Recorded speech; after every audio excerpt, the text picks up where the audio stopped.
Well, I guess it'd be about time to get this warmed up and going. Do-do-do-do-do-do. Oh, now, how be this get to working again? Press the button. Which no, button? No, not that one. Not this the button. left. That one.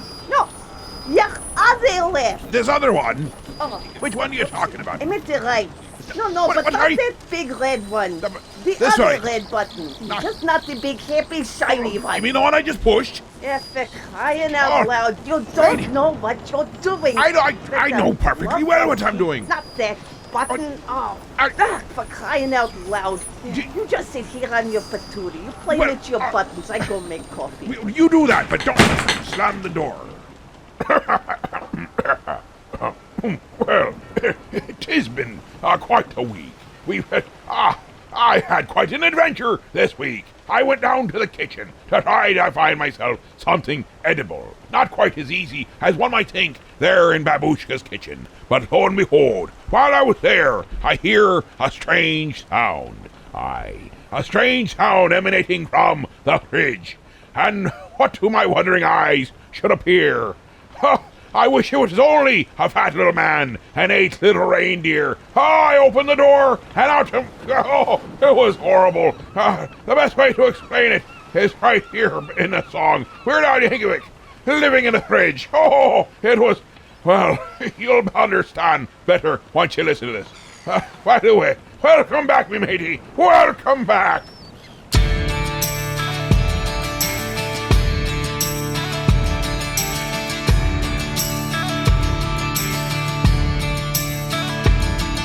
There's something weird in the fridge today. I don't know what it is. Food I can't recognize. My roommate won't throw a thing away. I guess it's probably his. It looks like it's alive. And living in the fridge. Living in the fridge. Living in the fridge. Living in the fridge. There's something gross in the fridge today. It's green and growing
I'm the Icebox Man at our house. I'm Icebox Man! I answer the call when there's a need at the Icebox. Two very important responsibilities. The first one is keeping people from standing with the door to the refrigerator open for more than 45 minutes at a time. God, that gets me mad. You want to close that goddamn door, please? You want to close the door? You're letting out all of the coldness I saved overnight. Come on, close the door. You know, some guy smoked 8 joints and he's going to inventory my refrigerator.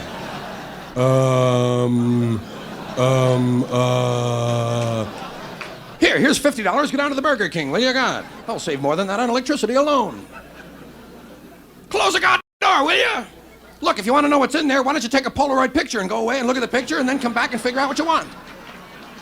Years ago, we didn't have Polaroid cameras. We had to make an oil painting of what was in there.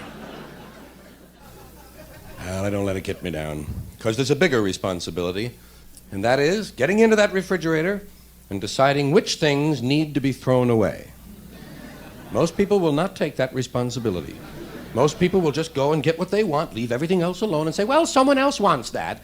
Someone else will eat that. Meanwhile, the thing is getting smaller and smaller and smaller, and is in fact stuck to the rack. Well, I've got to go in there and decide when to throw things away. Chocolate pudding? Does anyone want this last chocolate pudding? I have just one chocolate pudding left. It's only pulled away from the side of the dish about 3 inches all the way around. And there's a huge fault running through the center of the pudding. Actually, it's nothing but a ball of skin at this point. Does anyone want a ball of fault-ridden chocolate pudding skin? I'm only going to throw it away. Do people do that with you? Offer you some food that if you don't eat it, they're only going to throw it away. Well, doesn't that make you feel dandy? Here's something to eat, Dave. Hurry up, it's spoiling. Something for you, Angela. Eat quickly, that green pot is moving. Here, Bob, eat this before I give it to an animal. You ever been looking through the refrigerator and you come across an empty plate? Boy, that starts me to wondering. Did something eat something else? Oh. Maybe the olives ate the tuna. Maybe that chicken isn't really dead yet. Actually, I picture a little mouse with gloves and a parka on, you know. Just waiting for the lights to go out. Perhaps the worst thing that can happen is to reach into the refrigerator and come out with something that you cannot identify at all. You literally do not know what it is. Could be meat, could be cake.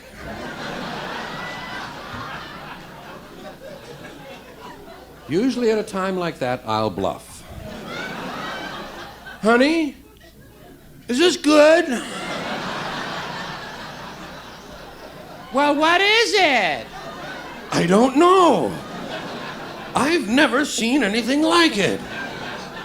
It looks like meat cake.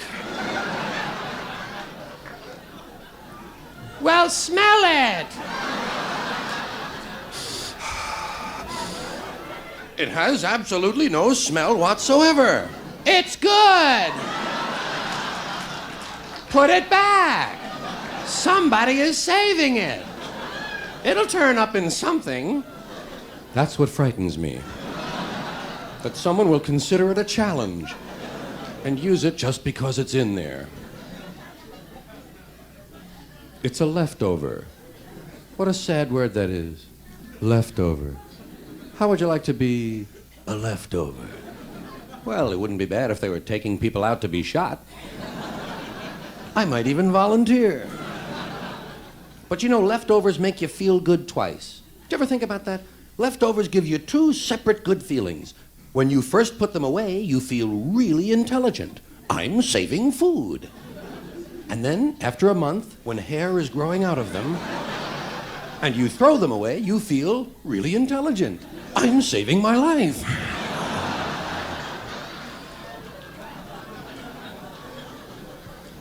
When you make a sandwich at home, do you reach down past the first 3 or 4 pieces of bread to go down and get the good bread? It's kind of a self-preservation thing, you know? What you're really saying is, let my family eat the rotten bread. I'll take care of numero uno. And down you go into the loaf, down looking for the 2 that you want. A matching pair. And you have to be careful pulling them out so they don't tear. And then when you get them to the top, the upper 8 slices fall the other way. I never straighten them out. I think, screw it, let them think a burglar made a sandwich. Not my job, straightening out the bread. Gotta tell me, in the refrigerator, who is it, please, that puts into the refrigerator the half-gallon containers of milk with only that much left in them? I get one of those every time. Hey, here's some milk. God, not enough to drink. Better put that back, huh? I know my responsibility.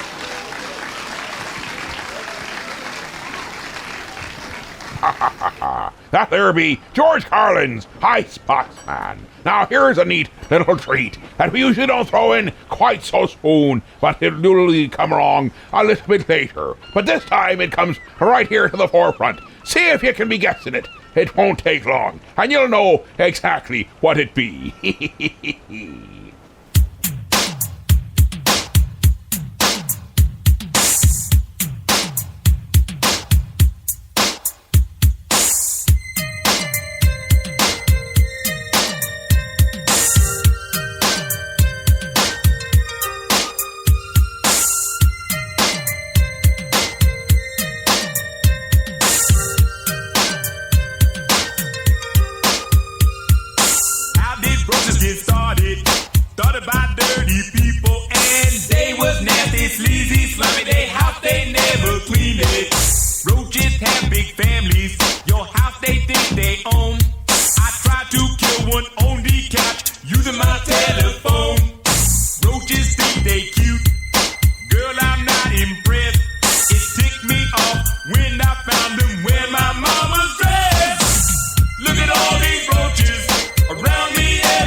There be Bobby, Jimmy, and the Critters with Roaches. Lovely little tune. Not till they do the song and dance number that you know until you be knowing you got a problem. We'll be cutting the commercial right hot now. Don't be a-forgetting. We have our vintage commercials and then the proper sponsors who help pay for important things like roach spray. And you also can be calling in. That's right. Call in. That's 1-323-HEAVE-HO. Or for those in the back, remember, 1-323-432-8346. Say it again with us all. 1-323-432-8346. Doesn't that make you feel better? Joining all together, it's almost like a chorus. Butter. Butter. Parquet margarine. Butter. Oh, Parquet, now you know you're margarine. Parquet margarine. Butter. No. Parquet. Butter. Parquet. Butter. I am not telling you again. I'm just tasting you. Light, creamy, delicate. Butter. Parquet. Parquet margarine from Kraft. The flavor says butter. Let's be a stopping into BC's restaurant and see what Mike be a cooking up. But I's brought us some raw squid and salami sandwiches so we could his picnic. Oh, that's nice. But I wanted to treat you to a nice meal. I'll save these for later. Aye, let's be fetching in.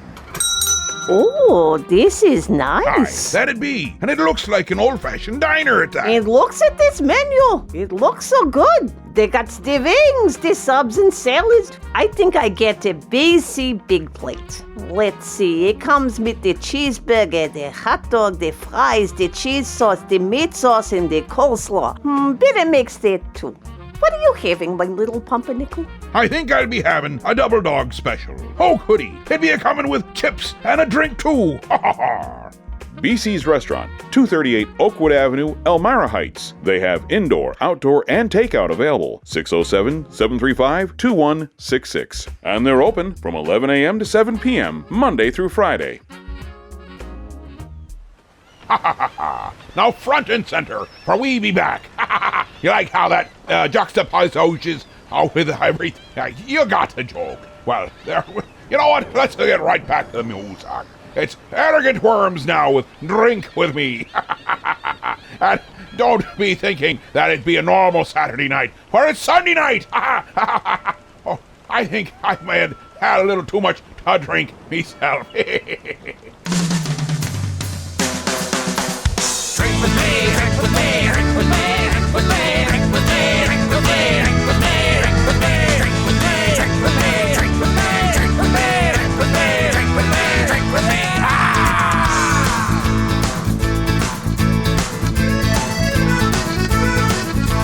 Starting to see double and I just fell off my stool. I'm slurring all my words and I'm covered in my own drool. I threw up on my girlfriend and we got into a fight.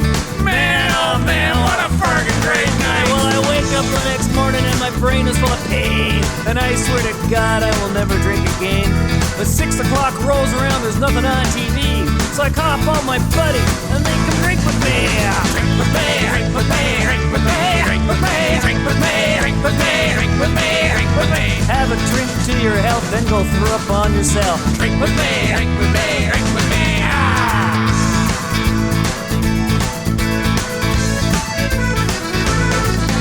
Well, after 6 or 7 pints, I figured I was hosed. So I had another 5 until the bar was closed. I staggered back to my place and I cracked another crate. When I woke up at sunset, I was wearing what I ate. I threw up in the bathroom. It's amazing what I saw. Peas and corn and bicycle parts and meat that still a draw. I stumbled to the kitchen and I had myself a beer. Alcohol, alcohol, you are friends so dear. So drink with me, drink with me, drink with me, drink with me, drink with me, drink with me, drink with me, drink with me. Drink for England, drink for France, drink until you pee your pants. Drink with me, drink with me, drink with me.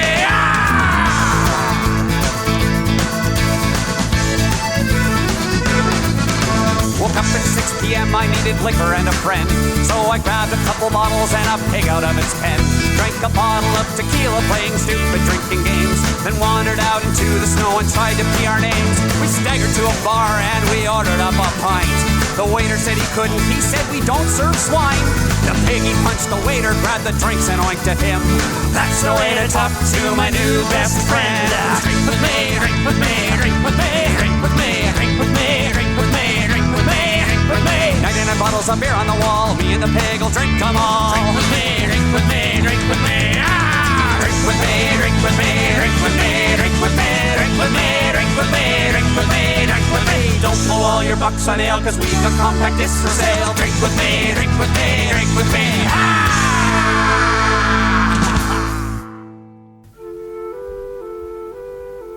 June the 4th, 1973, was much like any other summer's day in Peterborough, and Ralph Mellish, a file clerk at an insurance company, was on his way to work as usual, when nothing happened. Scarcely able to believe his eyes, Ralph Mellish looked down, but one glance confirmed his suspicions.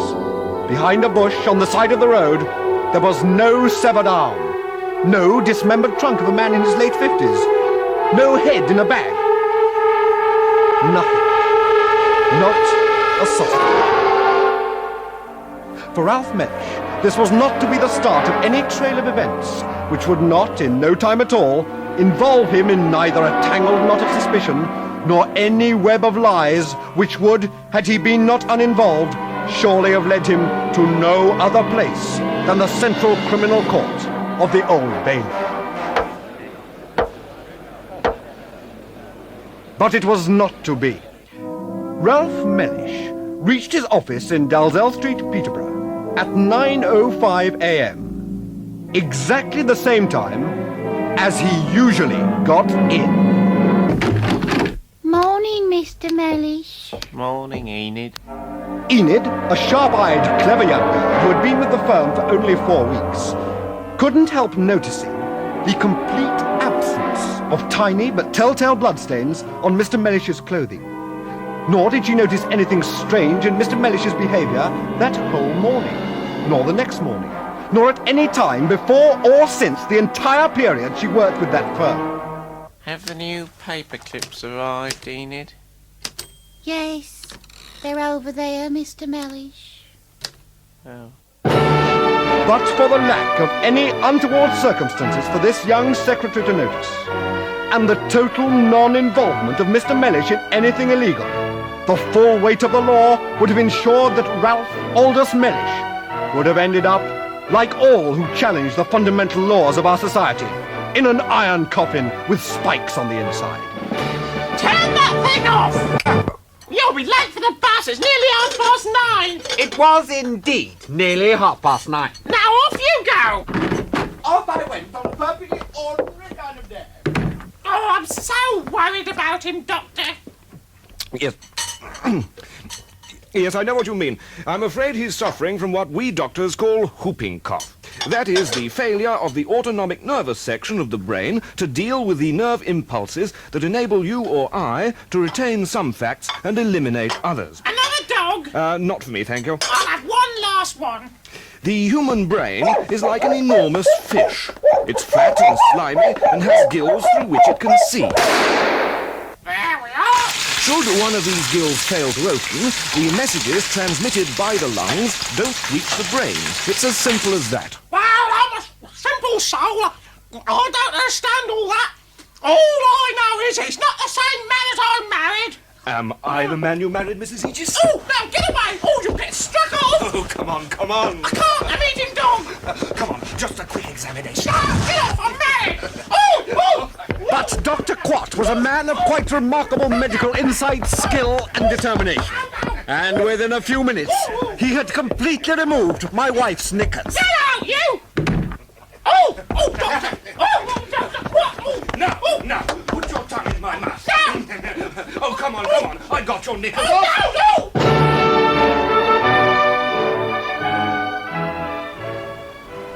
no! There be the adventures of Ralph Mellish. One of these days, I'll be able to read me old writing, and then I'll learn how to read. Illiteracy is only for those who can bother to read. Or wait, Yeah, there be understanding. I'll Monty Python with that little skit. Oh, let's be... Oh, here we go. Here's a great one. Roger Miller, you can't be roller skating in a buffalo herd. I don't know if that's true or not, because, quite honestly, Babushka said she could do it. She was roller skating with a bunch of buffaloes the other night.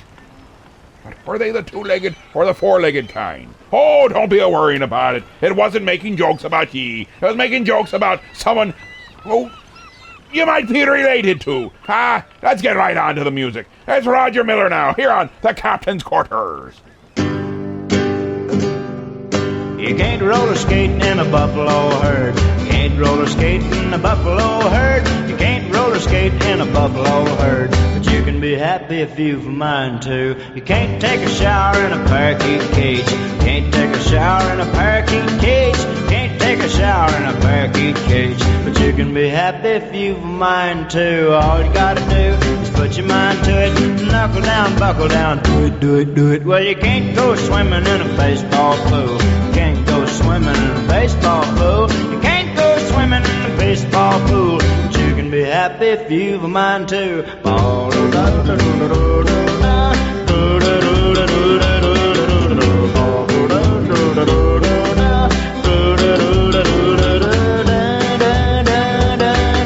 You can't change film with a kid on your back. You can't change film with a kid on your back. Can't change film with the kid on your back. But you can be happy if you've a mind to. You can't drive around with a tiger in your car. You can't drive around with a tiger in your car. You can't drive around with a tiger in your car. But you can be happy if you've a mind to. All you gotta do is put your mind to it. Knuckle down, buckle down, do it, do it, do it. Well, you can't roller skate in the buffalo herd. You can't roller skate in the buffalo herd. You can't roller skate in the buffalo herd. But you can be happy if you've a mind to. You can't go fishing in a watermelon patch. You can't go fishing in a watermelon patch. You can't go fishing in a watermelon patch. But you can be happy if you've a mind to. You can't roller skate in the buffalo herd. You can't roller skate in the buffalo herd. You can't roller skate in the buffalo herd. I'm a nut, I'm a nut. My life don't ever get in a rut. The head on my shoulders is sort of loose, and I ain't got sense God gave a goose. Lord, I ain't crazy, but I'm a nut. Is it wetter underwater if you're there when it rains? Is it shorter to New York than it is by plane? Between myself and I wonder who's the dumber. Is it hotter down south than it is in the summer? I'm a nut, I'm a nut. My life don't ever get in a rut. The head on my shoulders is sort of loose, and I ain't got sense God gave a goose. Lord, I ain't crazy, but I'm a nut. I drove my Cadillac to Vegas to satisfy my lust. Wheel and deal and left old Vegas on a Greyhound bus. I sure didn't set the woods on fire while I was there, but remember only forest fires prevent fires.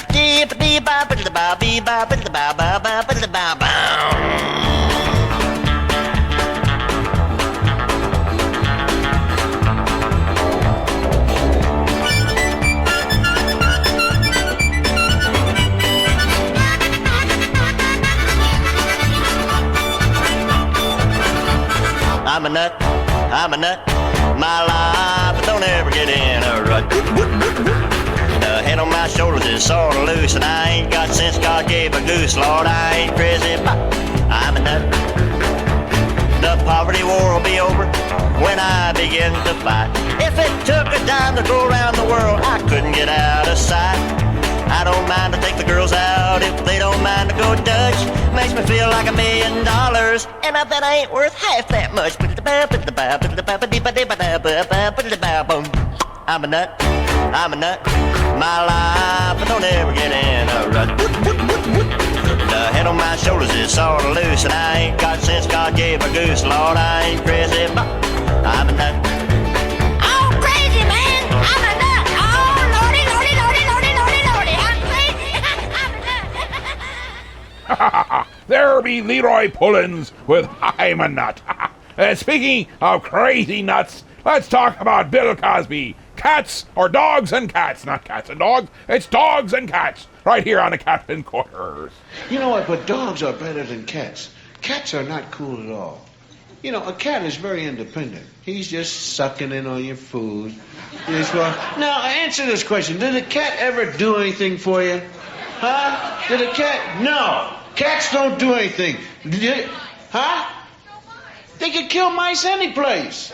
He don't have to be in your house. If he's hungry, you watch him. He got a shopping bag. He's going around looking for mice. A cat has never done anything for anybody except sit on your sofa and shed and make you sneeze. Cats, they sit there. No, that's the truth. You watch. I'm telling you, a cat will just sit on your sofa and he's just... You can't say to a cat, come here, Fido. If you do, the cat will say, what? See, I said, come here. You're not talking to me. I was just sitting here on the sofa, man.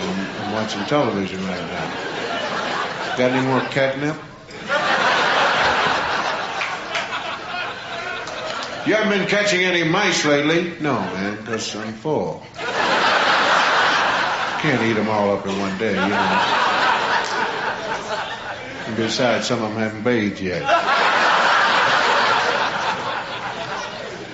Yeah, that's why they call them cats, man.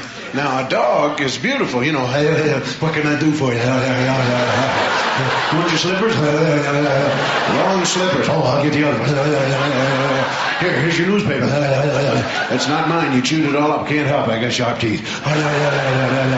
You know, dog's always trying, man, but a cat, the only time you ever see a cat, and I gotta be frank with you, is when it's time to eat, and he's rubbing all around your leg, putting that fur all around there so you can start sneezing, your eyes swell up. But cats are really cool. Now, if you want to own a real cat, get yourself a lion. Then you'll respect him, I'll tell you that. You say, come here. And when he comes, you go. I always wanted to have pets like that. Have a gorilla right in the house, man. Have him sitting around the house. I ain't gonna clothe him. I'll just let him walk around the way he is. But just think, when some guy breaks into your house late at night, what he's gonna be seeing when he starts to go for that safe. First of all, he's got to laugh a lot. That's all he can do. Because there's no communication between man and gorilla. I mean, you can say to a gorilla all you want, get out of here, you know, but he ain't going to stand for that as he's ripping your ear off. That's the first thing he wants to do. A gorilla will rip your ear off. He wants to peel you. I'm gonna tell you what you need to party right. It's the new craze, it's the way every night. Put some pants on and drive up to the party house. Suddenly remember why you don't like going out. Yeah, you're still a weirdo. Well, imagine that. Here is your solution. Go and find the host's cat. Hanging with cats at parties. Parties, it's the new movement. Why don't you join me? We don't want your judgment and we don't need your pity. This is where I wanna be, hanging out with cats at parties. Walk into the party like no thanks, I'll keep my coat. Ending conversations with a nice Taylor Swift quote and saying things like I don't like local beer. Scanning every corner for the reason you are here. There is a cat, so I'm not technically alone now. Don't tell me to smile, I am in my comfort zone now. Yes, I'm having fun, I don't need a drink. This is way more comfortable than you probably think. Hanging with cats at parties. Parties, it's the new movement. Why don't you join me? We don't want your judgment and we don't need your pity. This is where I wanna be, hanging out with cats at parties. A cat is not a bigot or a sexist. A cat could care less if you even exist. Unless you're giving it treats, it will just stare at you, and that's the kind of friend I want. What can I do?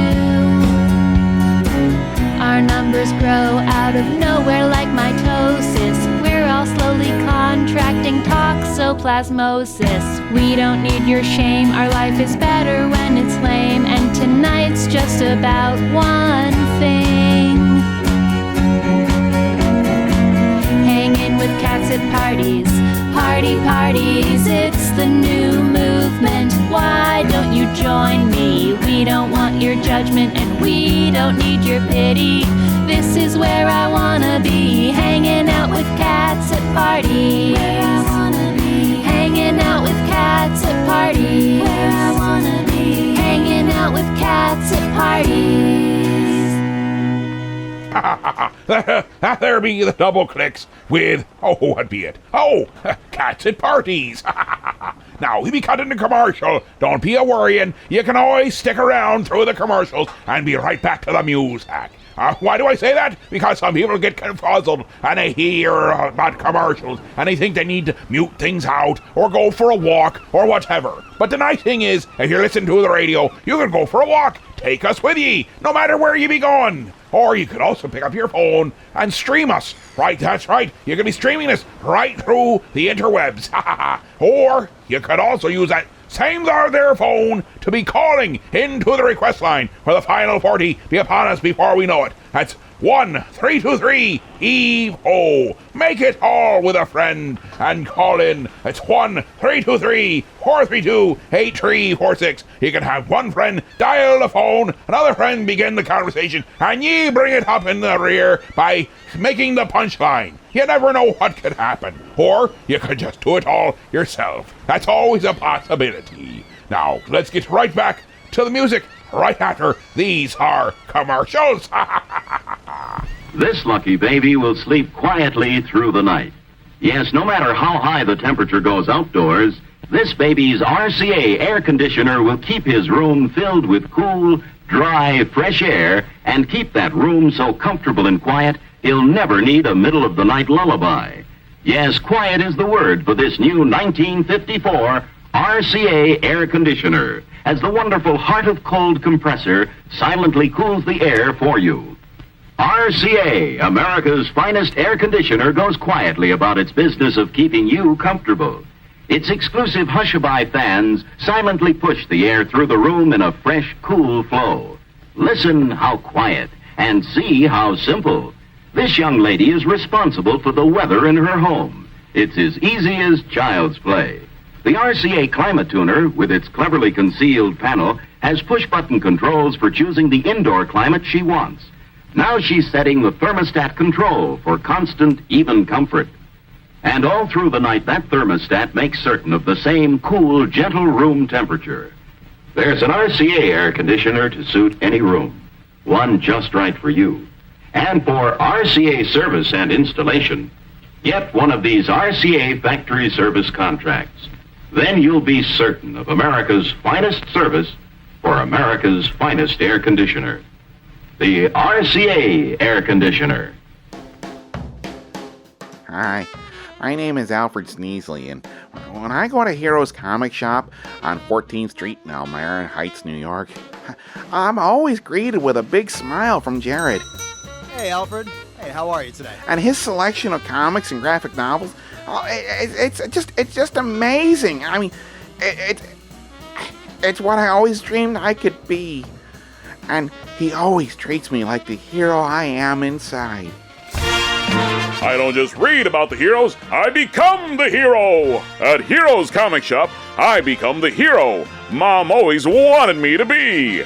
So Heroes Comic Shop is located at 130 West 14th Street in Elmira Heights, New York. We're open Wednesday through Saturday. You can check us out at momthroughout.com.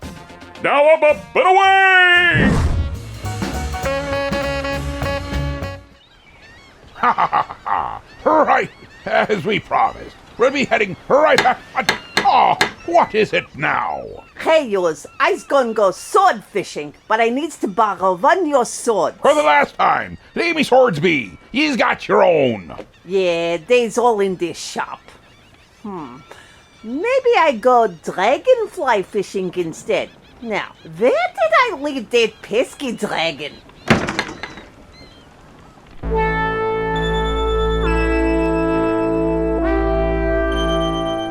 Space, the final frontier. These are the voyages of the starship Booby Prize. Its 5-year mission: to sell t-shirts, toy phasers, plastic communicators, and anything else we can think of. To seek out new life in old plots and complications. To boldly go where everyone has gone before. Star Trek.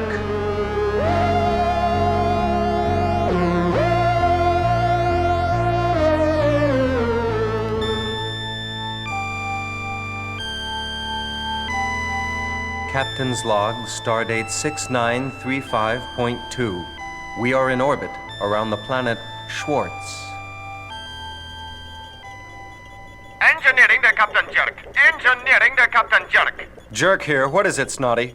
Captain, the warp drive mechanisms are generating excess antimatter. The pods are overloading now. If it continues at this rate, I can't be responsible for the safety of the ship. Don't have a spaz, Snotty. But the whole ship's gonna blow itself to pieces, Jim. I want answers, mister! Well, I tried shoving a wiener on the warp drive, but it didn't do a bit of good. By the by, would you have a wee bit of mustard up on the bridge? Mr. Schlock? No mustard, Captain. Analysis, Schlock? It would appear that Lieutenant Snot is about to eat a wiener without mustard. As always, your logic is impeccable, Mr. Schlock. However, I was referring to the emergency in the ship's warp drive. I would say that the program is at too early a stage to permit solving any serious difficulties, Jim. Recommendation? Suggest you wait for further plot complication before undertaking corrective measures. Logical, Mr. Schlock. Perfectly logical. Dr. McCoy? I'm a doctor, not a scriptwriter! Warning, this is a plot complication. Warning, this is a plot complication. Warning. Plot complication showing up on ship's sensors now, Captain. I'm switching to visual. What is it, Mr. Schlock? Computer data is coming in now, Captain. It's just what we need. A colossal negative space wedgie of great power coming right at us at warp speed. Mr. Lulu, commence evasive actions. Yes, Captain Jerk. Evasive actions ineffective, Captain. The wedgie is turning with us and closing rapidly. Estimated time of impact, approximately 16.9 seconds. 15. Bridge to engineering. 14, Snot here, Captain. 13, What's not there, Snotty? I said Snot here, Snotty, Captain. give me full power. Get us out of here fast. I can't do it. The toilets are backed up into the warp drive. It'll take time to make repairs. Time? Mr. Schlock? 1. Wipe out. Readings are off the scale, Captain. I have not encountered this phenomenon before. Damage report. Lieutenant Manura? Well, honey, I'd say we took a shellacking out here. Fascinating. What is it, Mr. Schlock? The force field seems to have passed through us and entered the surface of the planet Schwartz. Yet tricorder readings fail to indicate any such energy from the planet. Opinion, Mr. Schlock? Insufficient data, Captain. Into the elevator, Mr. Schlock. Let's beam down to the planet's surface so I can find an alien to fall in love with before the program's over. You usually do. Ain't I something? Mr. Lulu, you've got the con. Thank you, Captain Jerk. Elevator, transporter room. I'm fine, how are you? Elevator, I said transporter room. I'm fine, how are you? Oh, forget it. Elevator to engineering. Beam us down from here, Snotty. Aye, aye, Captain. You're locked on coordinates now. Energize, Mr. Snot.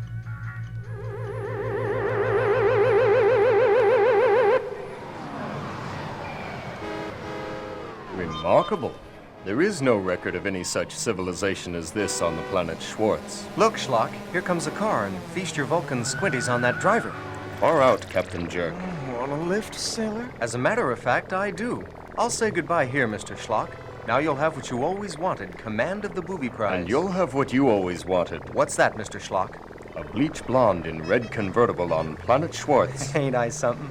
Well, say bye-bye to Starfleet Command for me, and I'll see you on Hollywood Squares. Bye-bye, Jim. I thought he'd never go. Schlock to Booby Prize. Snot here, Mr. Schlock. What's not there, Lieutenant Snot? I said Snot here, Mr. Schlock. That's Captain Schlock. Aye? Make it 1 to beam up.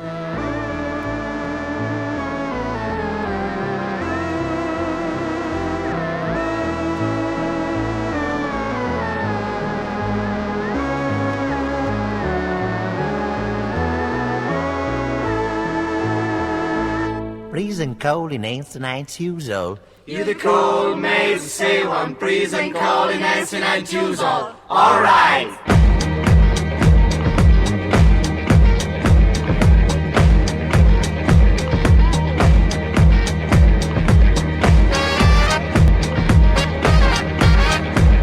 We don't stay in the shoes now, and whole building scene in a whole red maybe get the color boss dying. Chance of mine, we get the cold, baby, so stay yet with Joe.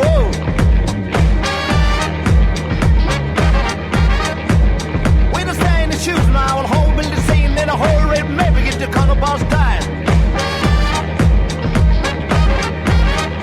When it's the same range, you'll come be seen. You know, for some another just got babies a shame. You the cover not choose no brain for not so hope just again along the cover no time. Oh, but if it's a stand, light the shoes go my man. You would trust in the match called the radio girls. Oh, Sunday.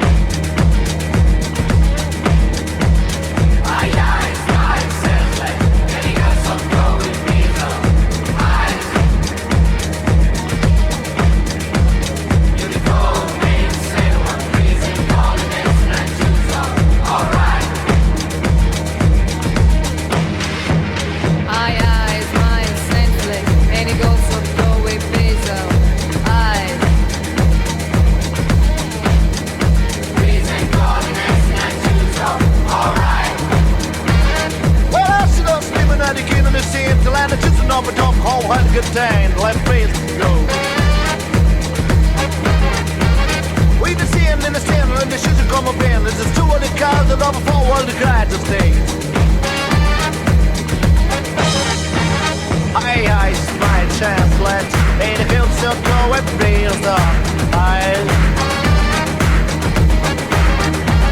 You the call and made to say one piece, it's calling this and I do so, alright. You don't feel as if you got them and don't. Let's leave it at that till I think you're.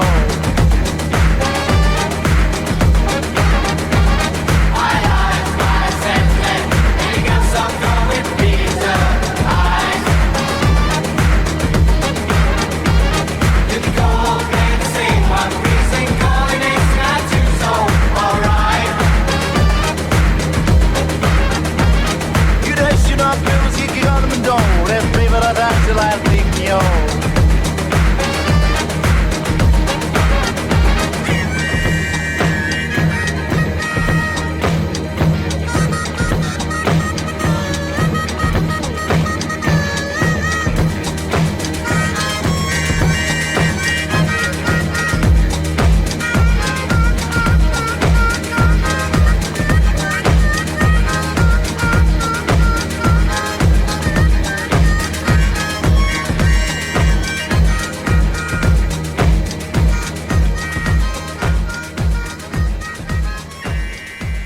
That there be freezing coals and Ansenal Usual. I think I actually be gotten it right. I'll never do it again. But that's here's the name of the very part of the song at the very beginning of the song. And if you can think you're doing it better, then come on over and tell the old captain the right way to do it. You can do that easily enough by dialing 323-HEAVE-HO and tell me how it's properly pronunciated.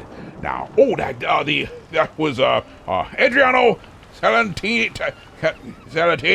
I can't pronounce anything else. Celentino and Rafaela, Cara. We were doing so very well. But it's a really get me up and go kind of song. Before that, we had Bobby Pickett and Peter Ferrara with Star Trek. Let's go with something nice and simple.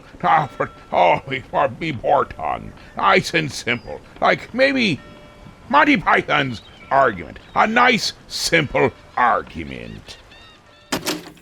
I'd like to have an argument, please. Certainly, sir. Have you been here before? No, I haven't. This is my first time. I see.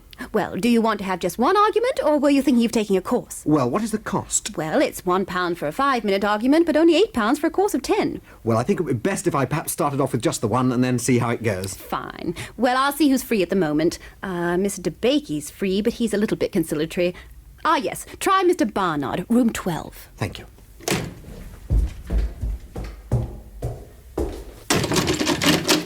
What do you want? Well, I was told outside that... Don't give me that, you snotty-faced heap of parrot droppings. What? Shut your festering gob, you tit. Your type really makes me puke, you vacuous, coffee-nosed, malodorous pervert! Look, I came here for an argument. I'm not going to just... Oh, I'm sorry, but this is abuse. Oh, I see. Well, that explains Ah, it. yes. You want room 12A, just along the corridor. Oh, thank you very much. Sorry. Not at all. Thank you. Stupid git.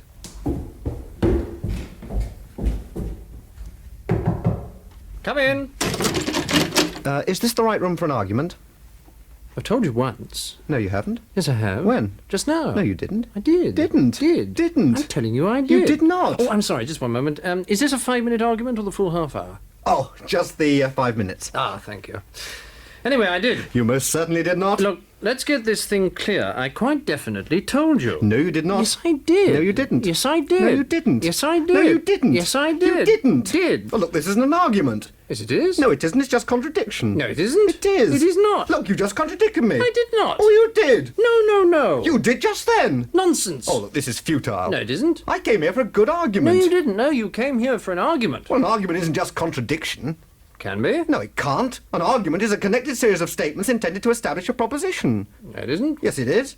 It's not just contradiction. Look, if I argue with you, I must take up a contrary position. Yes, but that's not just saying no, it isn't. Yes, it is. No, it isn't. Argument is an intellectual process. Contradiction is just the automatic gainsaying of any statement the other person makes. No, it isn't. Yes, it is. Not at all. Now, look. Good morning. What? That's it. Good morning. I was just getting interested. Sorry, 5 minutes is up. That was never 5 minutes. I'm afraid it was. It wasn't.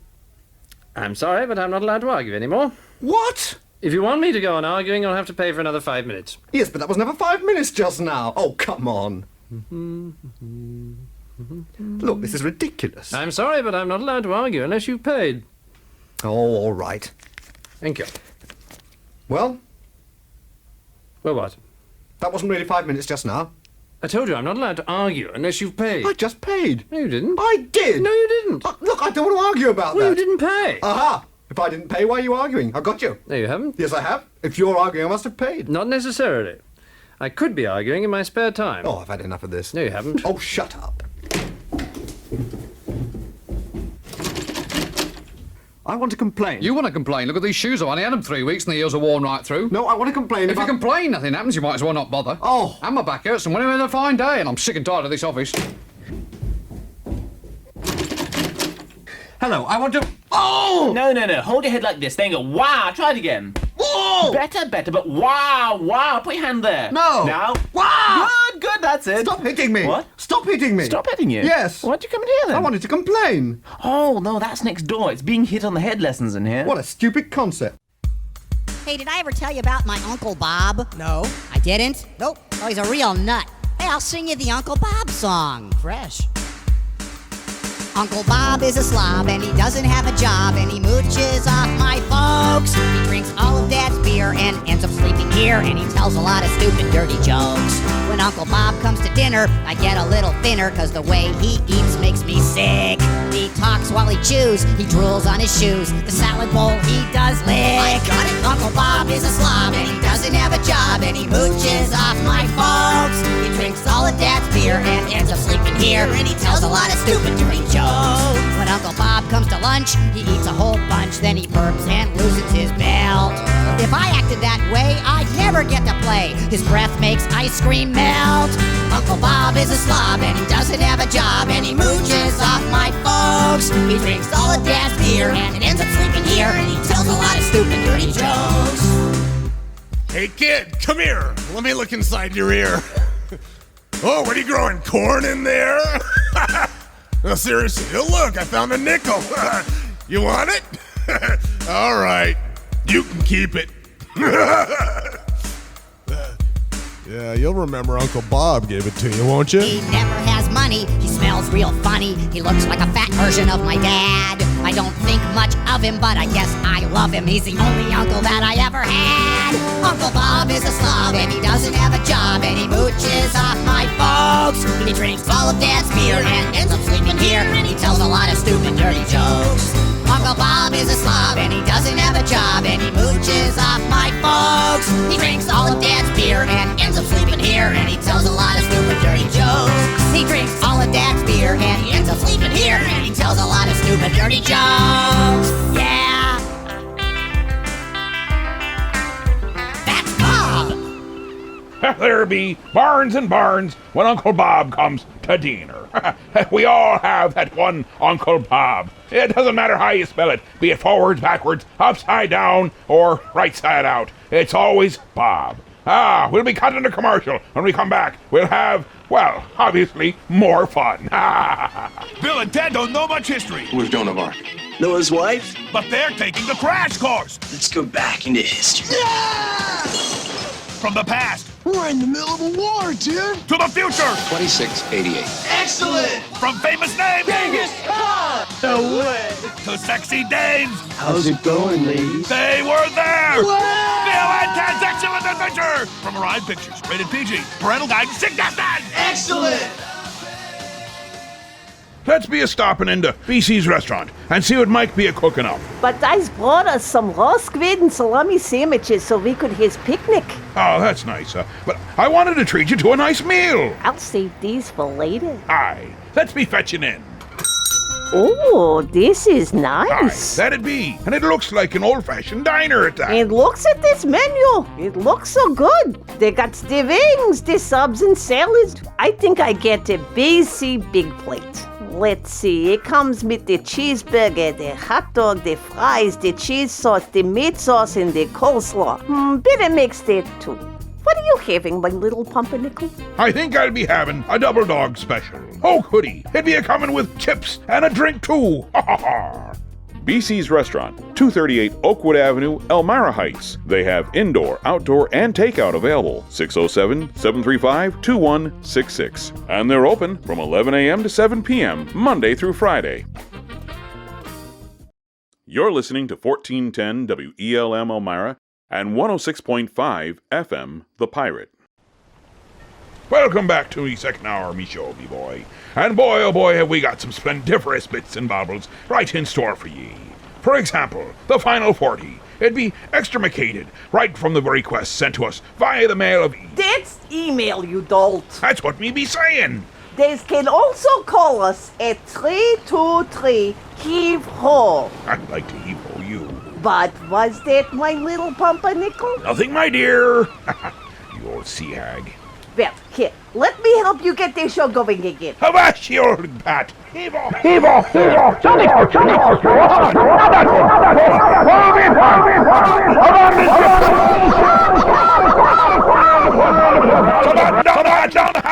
We're all doomed. Oh, that's better. See? I made it so better. I'm going to see about that dinner and work on my suntan. Me's not even hungry, and it's be night time out, you crazy old bat. And don't slam the door. Well, here we be in our second hour. That's an obvious... well, I guess you could say, if you hadn't figured it out, that's probably because you hadn't been listening to the first hour. And all I can be saying at that point is, shame, shame, shame. Everybody knows your name, or at least they will soon enough through social media. Let's get right into the music. All right, feel. Let us go right to Mike and Elliott and Bud Latour with Rock Me, Jerry Lewis. Rock me, Jerry Lewis, Jerry Lewis, Jerry Lewis, Jerry Lewis, Jerry Lewis, Jerry Lewis, Jerry Lewis, Jerry Lewis, Jerry Lewis, Jerry Lewis, Jerry Lewis, Jerry Lewis, Jerry Lewis, Jerry Lewis, Jerry Lewis, Jerry Lewis, Jerry Lewis, Jerry Lewis, Jerry Lewis,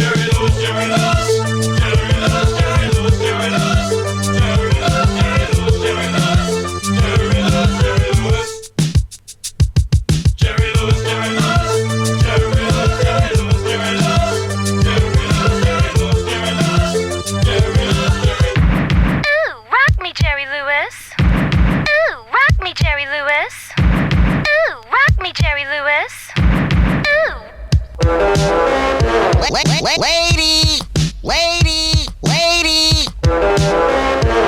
Lady!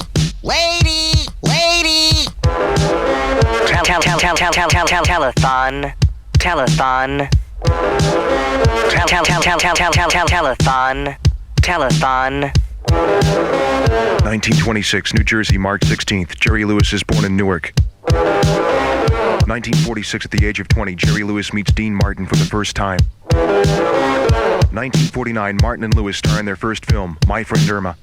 1956, Martin and Lewis release Hollywood or Bust, then split up. 1963, on his own, Lewis stars in The Nutty Professor.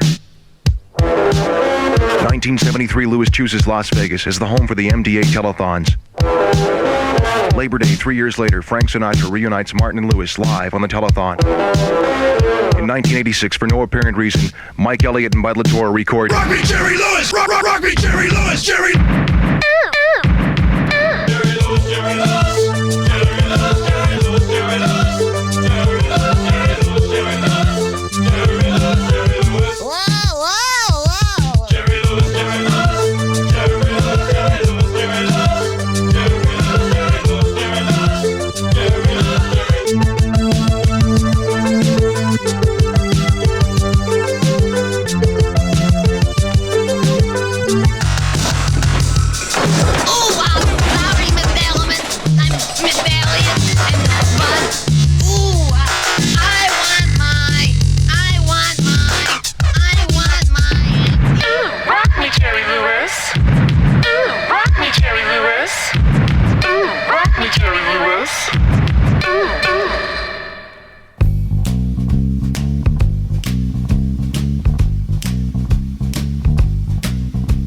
I rented my apartment on a Monday at 1, singing do lolly lolly shaky bum shaky bum.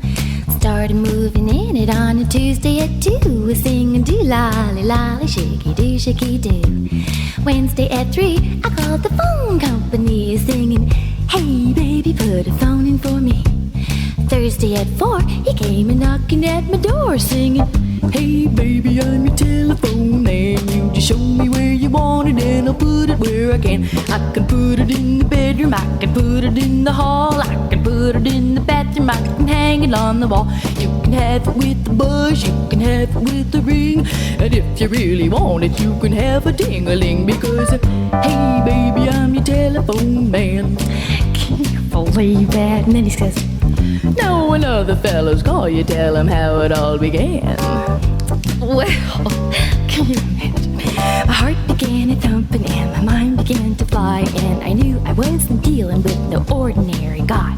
So while he was talking, I was thinking up my plan. Then my fingers did the walking on the telephone man, singing, hey lolly lolly, hey lolly lolly, hey lolly lolly, get it any way you can, right?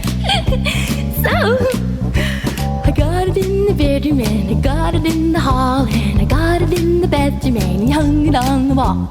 I got it with the buzz and I got it with the ring, and when he told me what my number was, I got a ding-a-ling and singing, hey lolly lolly, hey lolly lolly, hey lolly lolly, just doing my thing. I've never done anything like this before.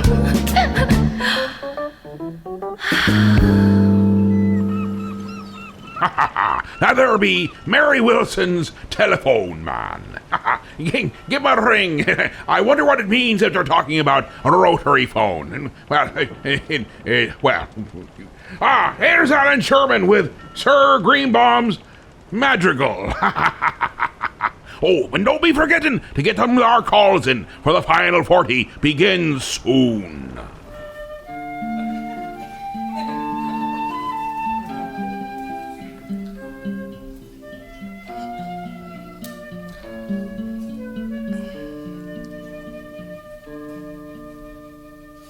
In Sherwood Forest there dwelt a knight who was known as the righteous Sir Greenbaum.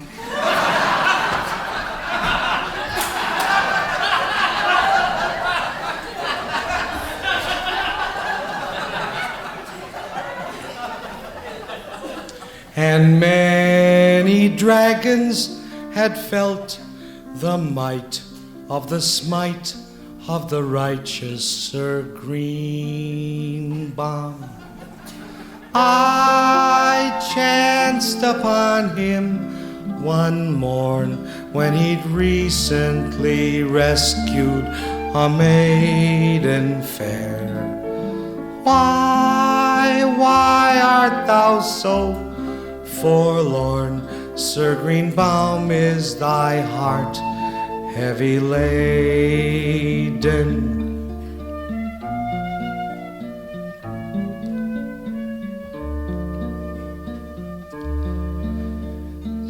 Said he, forsooth, 'tis a sorry plight that engendered my attitude bluish. Said he, I don't wanna be a knight. That's no job for a boy who is Jewish.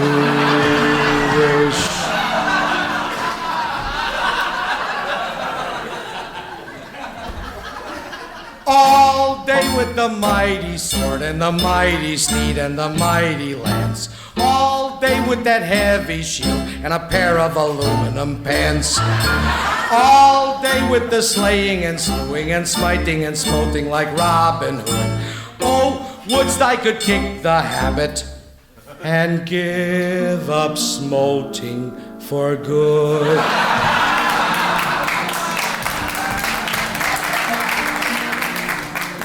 And so he said to the other knights, you may have my possessions and my goods, for I am moving to Shaker Heights, where I've got some connections in dry goods.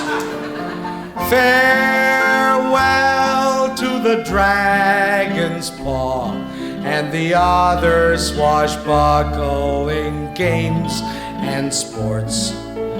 I'll work for my father-in-law when I marry Miss Guinevere Schwab.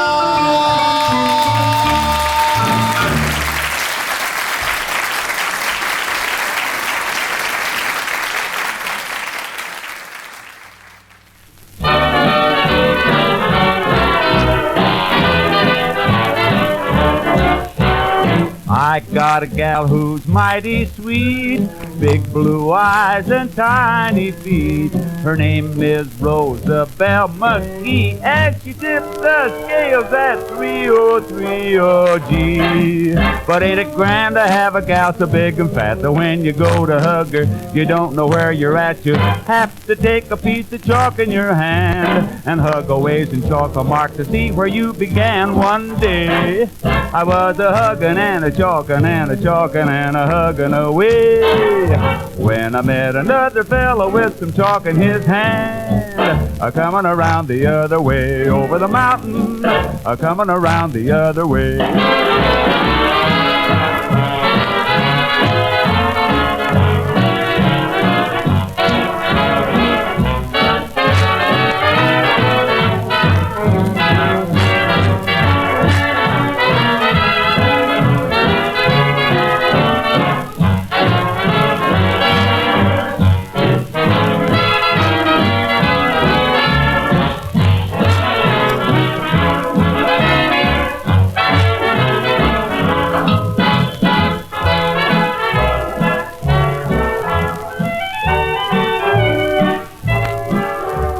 Nobody ever said I'm weak. My bones don't ache, my joints don't creak. But I grow pale and I get limp every time I see my baby blimp. Oh, gee, but ain't it grand to have a gal so big and fat that when you go to hug her, you don't know where you're at. You have to take a piece of chalk in your hand and hug a bit and chalk a mark to see where you began. One day I was a hugging and a chalking and a begging her to be my bride, when I met another fellow with some chalk in his hand, coming around the other side. Over the mountain, Coming around the other side.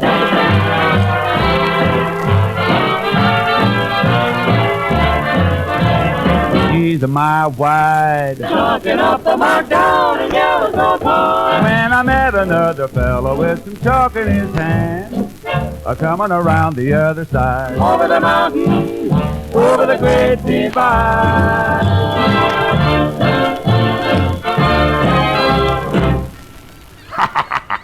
There be a true classic. Some people get offended, but I don't be understanding why. Maybe just because they're out of chalk. You don't have to have chalk, but it can sometimes be helpful when you're looking for love. Oh, let's see. That was Hoagie Carmichael and a chickadees with hugging and a chalking. Now, let's see. Oh, yeah. We have Stephen right now with Hitchhiker. So I'm driving down the highway. There's a guy hitchhiking. He's holding a sign that says heaven. So I hit him.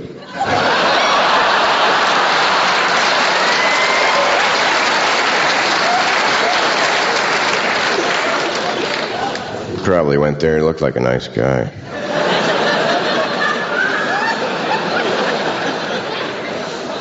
I got a new dog. He's a paranoid retriever. He brings back everything because he's not sure what I threw him.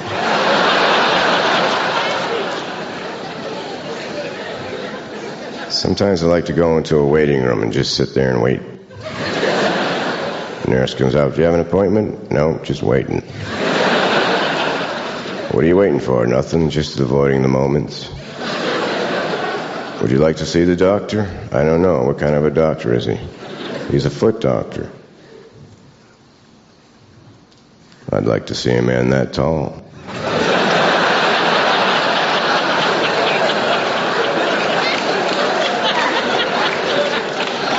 A few minutes later, a 12-inch guy walks out into the waiting room. He says, take off your shoes and socks. I take them off. He looks at me and says, there's nothing wrong with you. I said, take off your shoes and socks. He said, what do you think? I said, I don't know. I've seen bigger feet on a bird.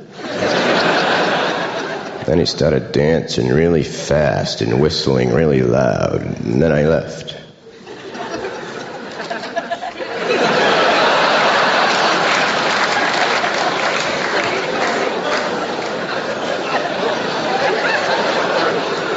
What the hell did you think was going to happen?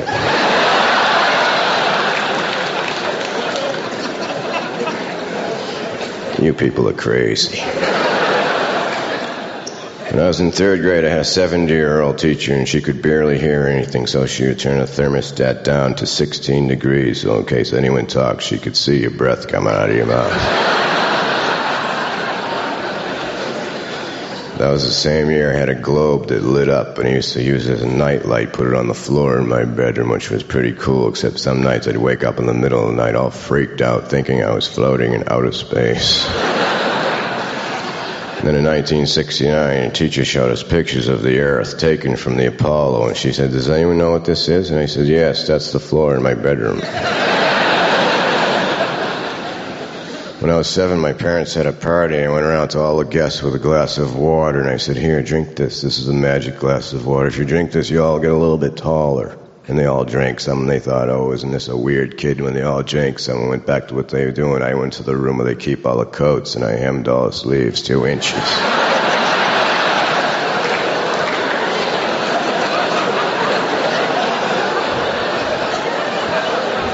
They were all freaking out when they left.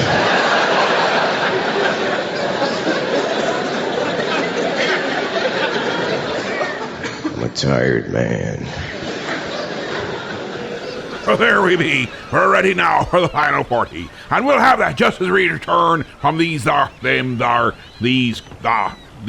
commercials. Aye, when we get done with these commercials, we'll be having the final 40. And then we'll have it all into ye's hand. That'd be right. You're gonna be taking over the helm. Whether you be liking it or not, I'm not gonna touch it. I mean, even if we're running upon the rocks, I'll be heading for a lifeboat, but I won't be changing the course. That'd be up to ye, because it's all request-driven for the final 40 minutes of the show.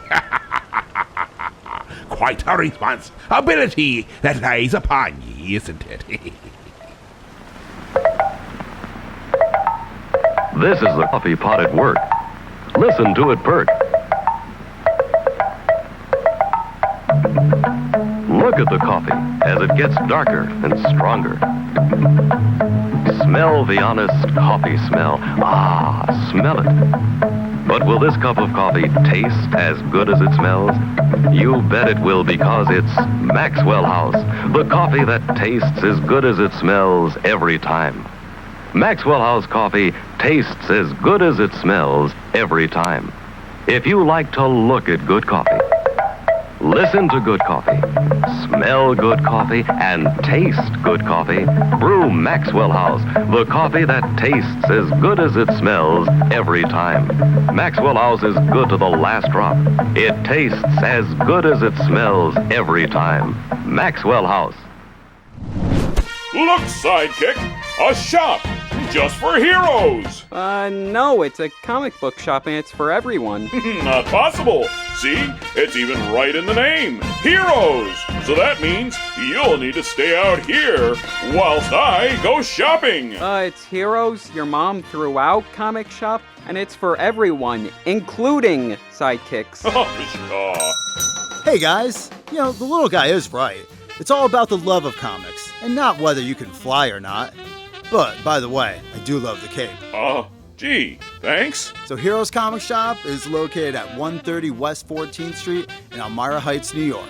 We're open Wednesday through Saturday. You can check us out at momthroughout.com. Oh, look! They have Archie comics! Heroes Comics, for every kind of hero. Well, here we be, the final party. Be remembering that, or do not be remiss in remembering that there be... I don't remember. Oh, I remember now. This is the time that we hand the helm over to ye, and you set the course for where we going. That's through your requests. Now, you can be getting your requests in by doing the dialy thing on the telephone. Or you can also go through the Book of Face, that's right. The Book of Face, the Mail of E, the Messengers, and all of those other there ways. Now, if you're saying, but how on the Book of Face can I get to ye? Well, that's quite simple, my friends. You don't even need a map. All you have to do is take your fingers and let them do the walking. That's right. All you have to do, type in, like the telephony, but you type in the Captain's Quarters, 106.5, or if you set it up so that you can speak it into it like the old Star Trek-y stuffs, you can just say, take me to the Captain's Quarters, 106.5, and there you shall find a group and a page. If you be part of the group, it's very simple to join up. Just don't be a jerk and join us right up. We have a great time there. Lots of jocularity, I guess the word would be. And on the page, we do keep you informed, and we're doing a little more there. But it's not as much fun as a group. Trust me on that one. So, let's go right back to the phone lines and figure out whether we're headed for the Shoals or the Sweetwater. And don't be forgetting that ye can be listening to us from around the world. You stream us, not just going through the radio. So you could be listening to us in France. You could be listening to us in Egypt. You could be listening to us in Russia. You could be listening to us, well, even in Pennsylvania, or places as crazy as you been heard it. Georgia. You could be anywhere, and you could be listening to us. And that's what I wanted to remind ye. There is no place that you can't be hearing us, unless, of course, you got no interwebs. And if you got no interwebs, well, then you're probably not from around here. Oh, bonjour. I would like to request a delightful DP. I want to hear Dead Skunk. Oh, merci beaucoup.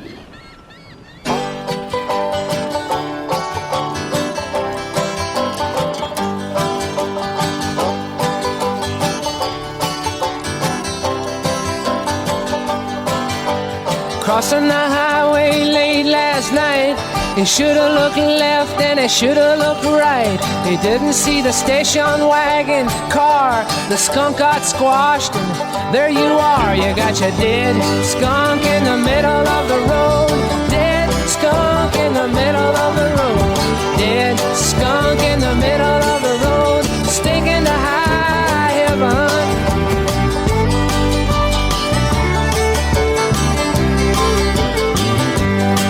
Take a whiff on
just bought it! I don't care what you just bought. You get your little fanny perpendicular and get ready for school.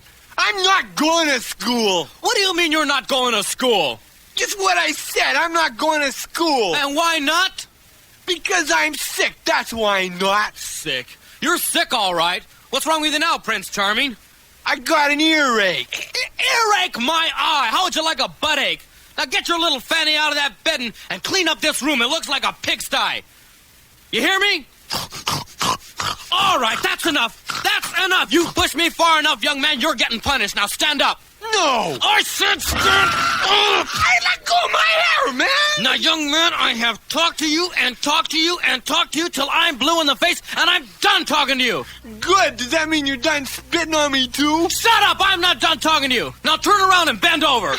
Oh, what are you going to do, you pervert? Pervert? Why are you snotty? Oh, shut up. I haven't even touched it yet. Now I want you to know this is going to hurt you a lot more than it's going to hurt me. Oh, wow. That didn't even hurt. Oh, yeah? Oh, wow. What are you trying to do, tickle me? Tickle you? Yeah, I'll tickle you. Ow! Oh, hey, that tickle, huh? Come on, tickle. Come on, laugh it up, funny boy. No more. All right, now you gonna do what I tell you? Yeah. You gonna talk back to me? Yeah. What? I mean, no. All right. Now you get your clothes on and get your little butt ready for school. Right now, do you understand? Yeah. All right.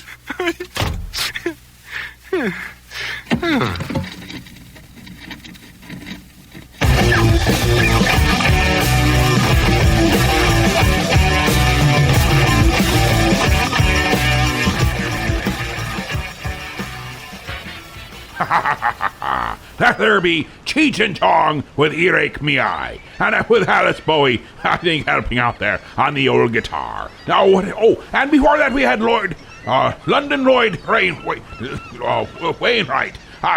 Someday I'll be able to remember, but it won't be today. The third, Lloyd Wainwright the third, with Dead Skunk in the middle of the road. Let us be jumping right back to the phone lines and see what we be seeing when we see it. And hopefully it's be seeing worth seeing that we see. See? I understand. See? Oh, Captain, my Captain, I am afraid that I am one of the ones who's been remiss in calling in. I've been sending everything through Facebook and email. But this time, because you asked so nicely on Sunday, I will call in and I will ask you if you would please play Saturday Night Live's Needs More Cowbell. Thank you, Captain. Hello, Babushka. Bye-bye. After a series of staggering defeats, Blue Oyster Cult assembled in the recording studio in late 1976 for a session with famed producer Bruce Dickinson. And luckily for us, the cameras were rolling. All right, guys, I think we're ready to lay this first track down. By the way, my name is Bruce Dickinson. Yes, the Bruce Dickinson. And I gotta tell you, fellas, you have got what appears to be a dynamite sound. Coming from you, Bruce, that means a lot. Yeah, I mean, you're Bruce Dickinson. This is incredible. I can't believe Bruce Dickinson digs our sound. Easy, guys. I put my pants on, just like the rest of you, one leg at a time. Except, once my pants are on, I make gold records. All right, here we go. Don't fear the Reaper. Take one, roll it. All right. 1, 2, 3, 4.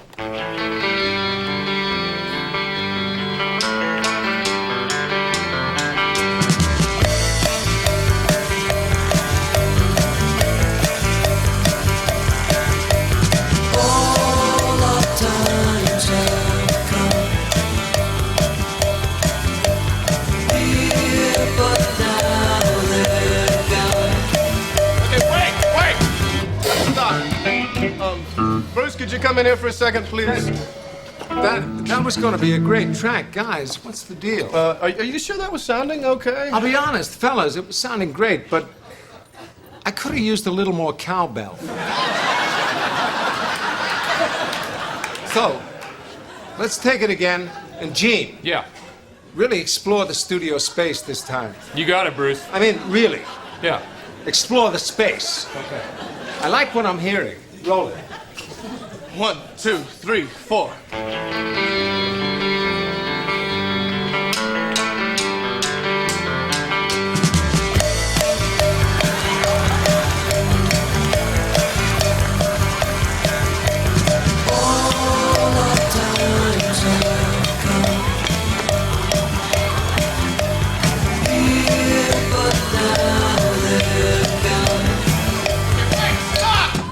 Stop! Bruce, I'm sorry. Could you come back in there, please?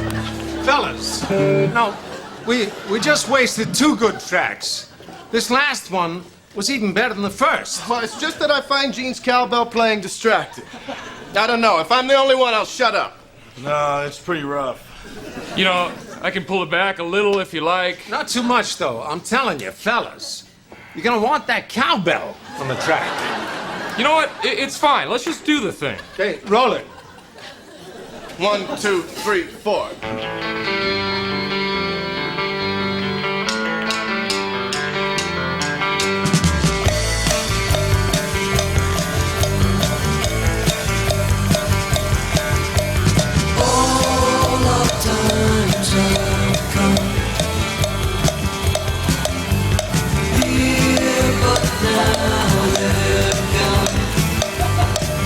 Come on, Gene! Come on! You know, that it doesn't work for me. I gotta have more cowbell. Don't blow this for us, Gene! Quit being so selfish, Gene. Can I just say one thing? Say it, baby, just say it. I'm staring at rock legend Bruce Dickinson. The cock and the walk, baby. And if Bruce Dickinson wants more cowbell, we should probably give him more cowbell. Say it, baby. And Bobby, you are right, I am being selfish. But the last time I checked, we don't have a whole lot of songs that feature the cowbell. I gotta have more cowbell, baby. And I'd be doing myself a disservice and every member of this band if I didn't perform the hell out of this. Guess what? I got a fever. And the only prescription is more cowbell. Thank you, Bruce. But I think if I just leave and maybe I'll come back later and we can lay down the cowbell. Come on, baby. Gene, wait! Why don't you lay down that cowbell right now? With us. Together.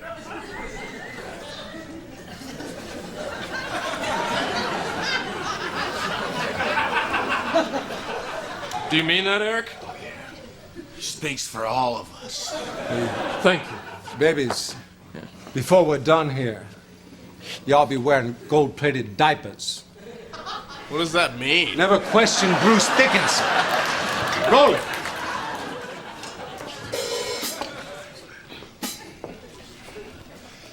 One, 2, 3, 4.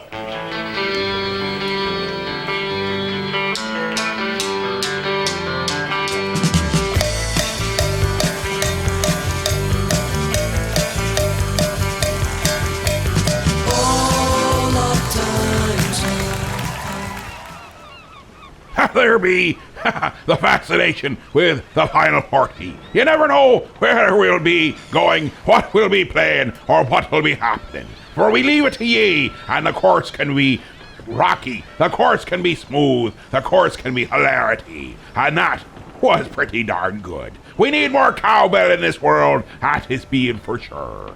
Or now we go to commercial, and there won't be enough cowbell in them there commercials. When we return for the second half of the Final 40, we shall find out just how insane we shall be. Oh, because we'll need to be insane for the, you guessed it, the witching hour be coming straight at us. And if you be sane, then the witching hour will probably drive ye insane. And so long as you're a bit insane, you might have a chance of holding on some semblance of sanity before it's all through. Excuse me, Mr. Whipple, but the ladies aren't squeezing the new Charmin. Wonderful. This I gotta see. New Charmin's so lush, so plush. Squeezing's not enough anymore. You gotta hug it. What? How much softer is new Lush Plus Charmin? Watch, 2 fragile eggs. Old Charmin was soft, but new Lush Plus Charmin's a whole lot softer. Ladies, please don't hug new Lush Plus Charmin. Excuse me, Mr. Whipple.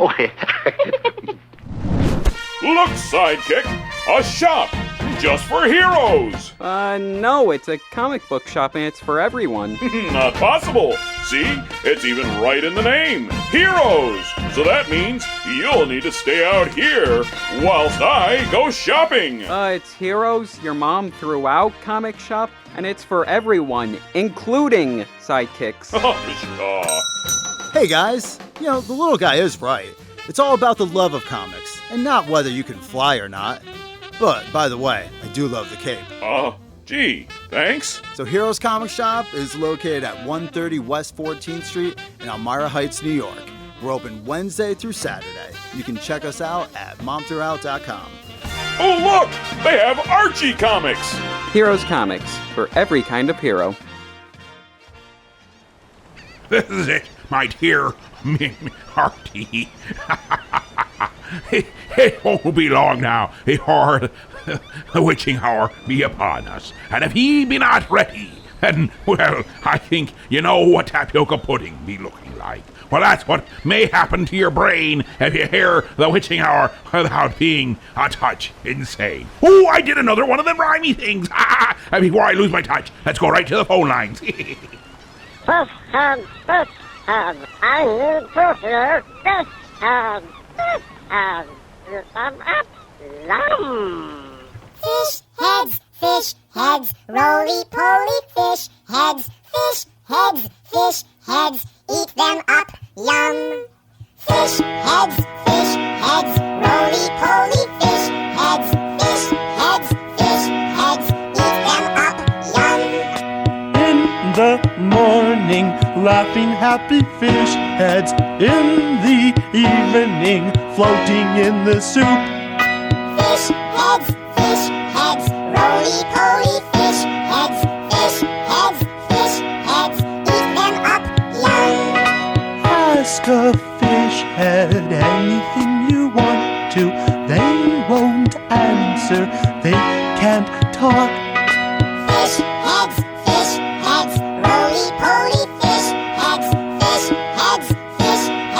eat them up, yum. I took a fish head out to see a movie. Didn't have to pay to get it in. Fish heads, roly-poly fish heads, eat them up, yum. They can't play baseball, they don't wear sweaters. They're not good dancers. They don't play drums. Fish heads, roly-poly fish heads, eat them up, yum. Roly-poly fish heads are never seen drinking cappuccino in Italian restaurants with Oriental women. Fish heads, roly-poly fish heads, eat them up, yum. Fish heads, roly-poly fish heads, eat them up, yum. Fish heads, roly-poly fish heads, eat them up, yum. Fish heads, roly-poly fish heads, eat them up, yum. Yeah. Northwest 188, this is Minneapolis. Please respond. Northwest 188, are you there? Got my captain's hat and my clip-on tie. Got my pilot's wings and I'm ready to fly. I even brought my laptop and iPhone. Now I'm bored to tears at 30,000 feet. I'm on Facebook and I'm posting tweets. I'm blogging while I'm logging hours flown. So text me and chat with me quick before I hit a tree. I missed my stop by 100 miles or so. 'Cause I'm tweeting on a jet plane, the one I should be piloting. OMG, I gotta go. So many times I fooled around, made the passengers bounce up and down. I lost my way while bidding on eBay. Now I'm circling back to where I overshot. I never thought that I'd get caught. When I come down, they'll haul my butt away.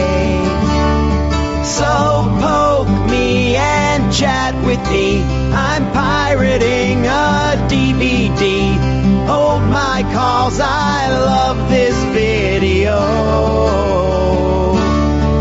And I'm tweeting on a jet plane. Don't know when I'll look up again.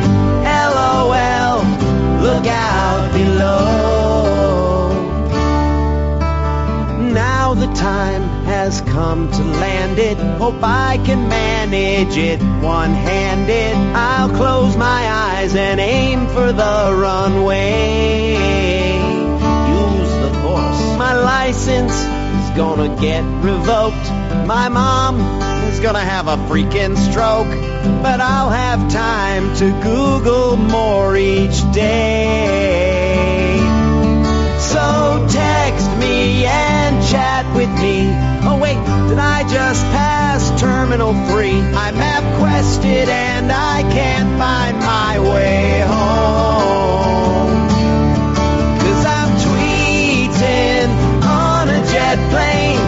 I hope they let me fly again next year if I make parole.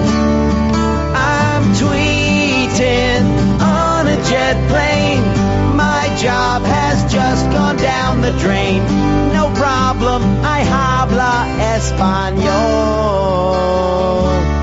Ladies and gentlemen, welcome aboard Air Columbia.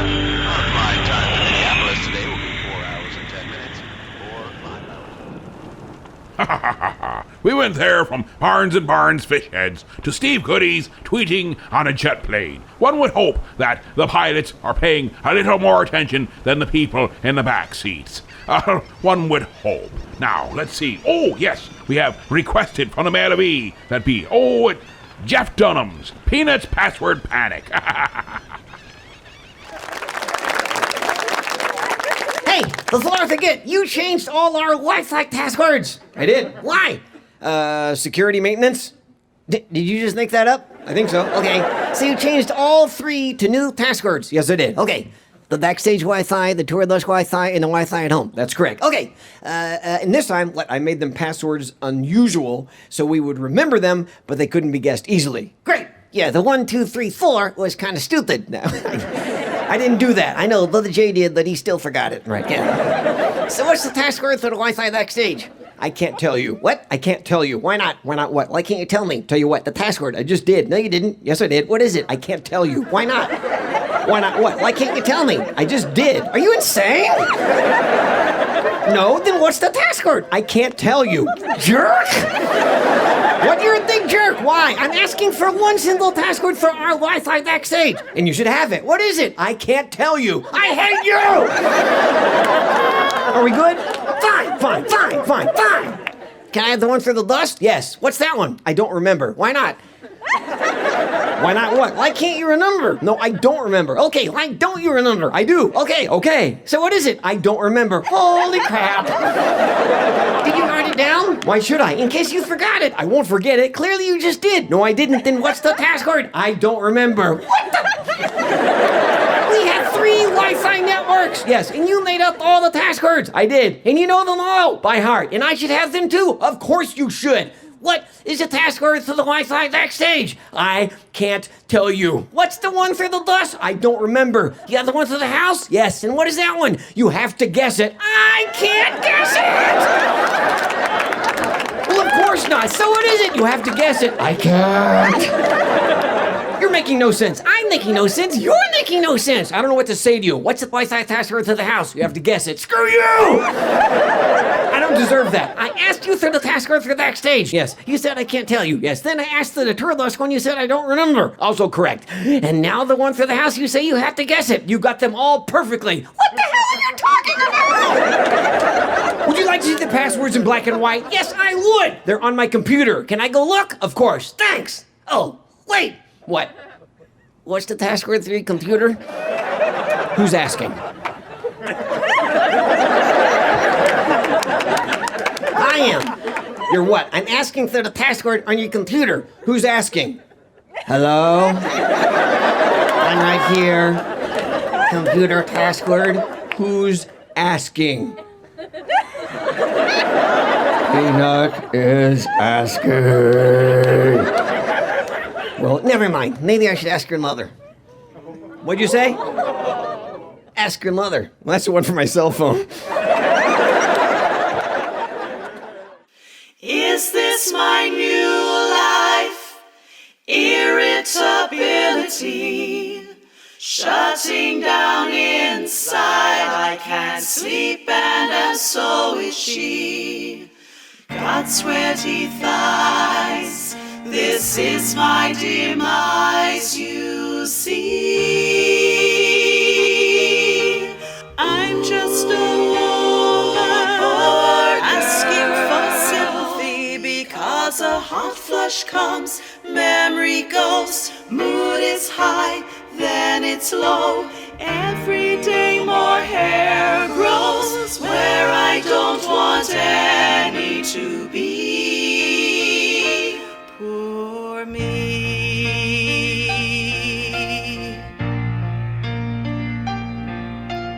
Mama, it's menopause. No more children can be bred. Now my ovaries are dead. Mama, no, it's not much fun. I once was hot in quite a different way.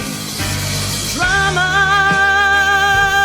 ooh. Don't know if I'll laugh or cry. I can't remember my plans for tomorrow, and my drive has all gone. My brain is feeling scattered.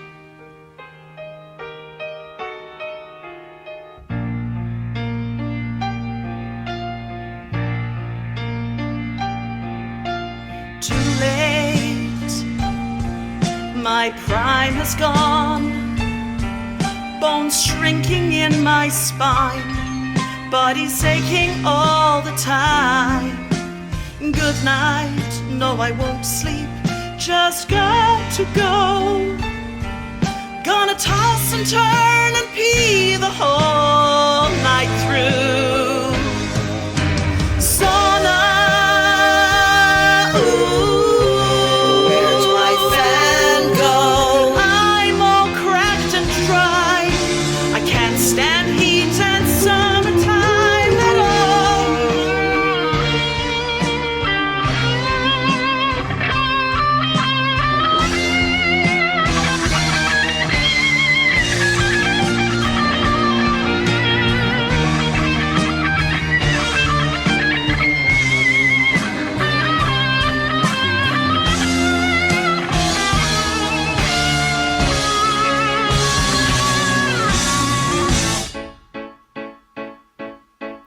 I am a grumpy hot potato, yes I am. A hot flush, you just shush, go and open a window. Thunderbolts and lightning, don't cross me, I'm frightening. See, just a mayo. All I say, oh, or you'll pay, oh. Don't delay, oh, don't you know I'm gonna blow. I'm just a poor girl with a hot body. She's just a poor girl, nauseous and clammy. Just give her chocolate and wine, let her be. Magnesium for the bones, more pills for my hormones. Hot flush, no, we will not let you go. Let me go. Headache, we will not let you go. Let me go. Mood swing, we will not let you go. Let me go. We'll not let you go. Let me go. We'll not let you go. Let me go. No, no. menopause, just let me go. This hellish cup turns a woman into wild banshees, banshees, banshees.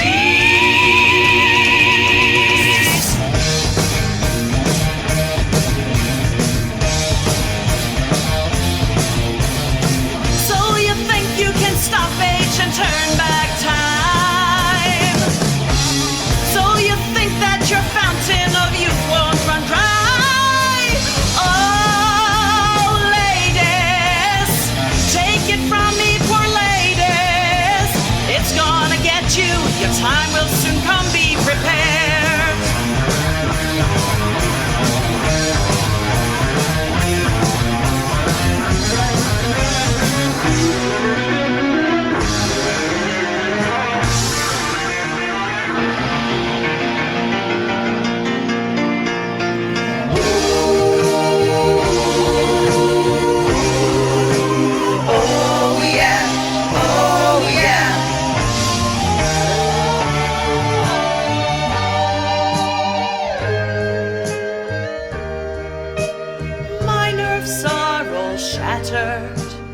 Always need to pee, hairier and fatter.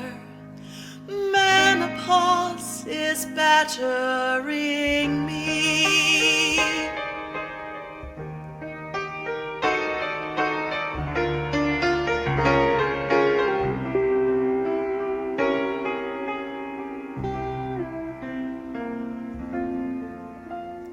At least no more ant flow.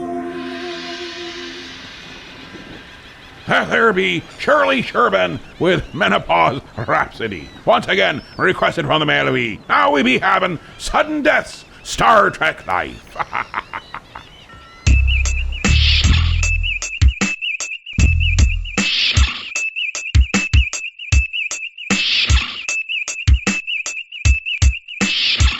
It's a Star Trek life for us.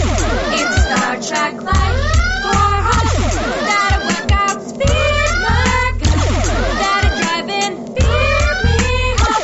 It's a Star Trek life. Standing on the line of waiting, the new movie, and I've been here for a couple of days. I'm driving a car that looks like a Klingon bird of prey. I know the exchange rate to convert dollars to Latinum. You know my type, the perfect compliment for when we dine is blood wine. People think I'm out of my Vulcan mind. Oh well, we're all my homies with the rubber ears and fake hair. It may seem highly illogical, I don't care. I love to build a replica of Quarks. We don't dare get upset by all the snide remarks and funny stares. I put on a Starfleet uniform and strutted. I put on some makeup so my face looked rutted. I grabbed a Batlethanic like a hothead. I met Marina Sirtis and greeted her like Butthead. Hi, baby. You know I'd love to take her out someday, but the rules of acquisition say she'd have to pay. It's a Star Trek life for us. It's a Star Trek life for us. Gotta keep that really gone. Gotta find out who's too far. It's a Star Trek life. My beer belly hangs out of the t-shirt that I've had since 1983. All faded and stained, we live at conventions, spending my entire pension. I took a pill that made my blood turn green. I prefer that. I go to bed wishing that I wake up on a 5-year mission. I had a vision of Gowron, said I have no honor, and I'll never get on a girl or two. But I'll lose my virginity if it's the last thing I do. I want all those cool toys, from the Klingon knives to the phasers, transporters, holodecks, and warp drives. And it'd be great to let 7 of 9 assimilate me. Wait, but a tribble wouldn't date me. Got a phaser for remote control, deflector dish for my cereal bowl, lost my keys in a wormhole, my license plate reads NCC1701D, I only wish it could go warp 3. It's a Star Trek life for us. It's a Star Trek life for us. Gotta pick us breeze. Gotta mother more lava queen. It's a Star Trek life for us. It's a Star Trek life for us. Gotta make it pretty problem. Gotta put that sacrifice. It's a Star Trek life.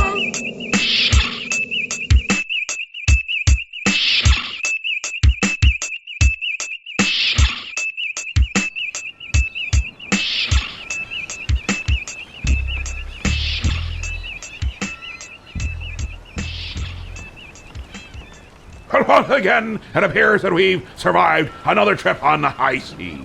And that's no thanks to Babushka, who tried to sink us 3 times this evening, which is better than normal, but only 3 times. But with his song, we may wish that she had sunk us to the bottom. Bobby, can you believe the dragon don't want go fishing? He fly away. Maybe he come back with nice goat. We have good dinner. Now I'm bored. Anyway, I hear his song.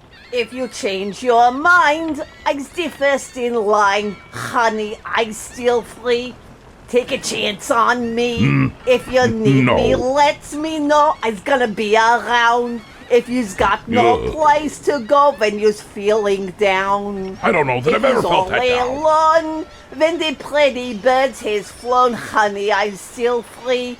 Take a chance on me. Gonna do my very best, and it ain't no lie. If you put me to the test, I'd let you try. Take a chance on me. That's all I ask of you, honey. Take a chance on me. No.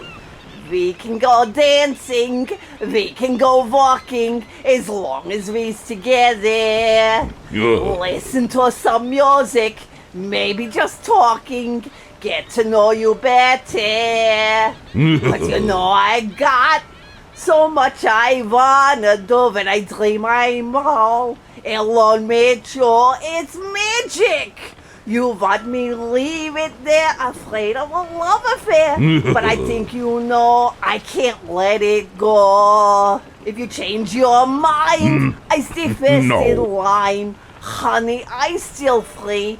Take a chance on me. If you needs me, let me know. Gonna be around. If you got no place to go when you're feeling down. I do believe we've been tortured well enough. Good night. So just chill till the next episode.